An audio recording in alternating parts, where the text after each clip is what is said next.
দলের অবস্থা কুলসুম, আপনার দলের কি অবস্থা? আলহামদুলিল্লাহ ভালো। আমরা সবাই আজকে সকালে প্র্যাকটিস করেছি, মোটামুটি অবস্থা ভালো আশা করা যায়। লক্ষ্য কি এই টুর্নামেন্টে? আমাদের টার্গেট ফাইনাল খেলবো আর চ্যাম্পিয়ন হব ইনশাল্লাহ। আজকে প্রথম দিন অনুশীলন করলেন, এই জায়গার ওয়েদার সবকিছু কেমন ছিল? আজকে প্রথম দিন যেহেতু প্র্যাকটিস করছি একটু কষ্ট হয়েছে, তো আমরা নেক্সট দিন প্র্যাকটিস করলে ওয়েদারের সাথে আমরা চেষ্টা করব খাপ খাওয়ানোর। ম্যানেজার, আপনার দলের অবস্থা যদি বলতেন।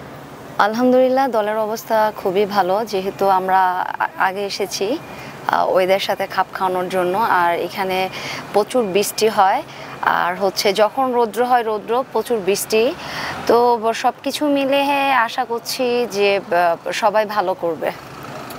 এখন এই যে আমরা আসলাম, একটু আগে আসলাম, এতে কি বেনিফিট হয়েছে? আমি মনে করি যেহেতু আমরা 3 থেকে 4 দিন আগে এসেছি, অবশ্যই প্লেয়াররা ওয়েদারের সাথে খাপ খাওয়াতে পারবে, কারণ আমাদের ফার্স্ট ম্যাচটাই ভুটানের সাথে, প্রতিটা ম্যাচই ইম্পর্টেন্ট। আমরা আগে এসে আমার মনে হয় ভালো হয়েছে।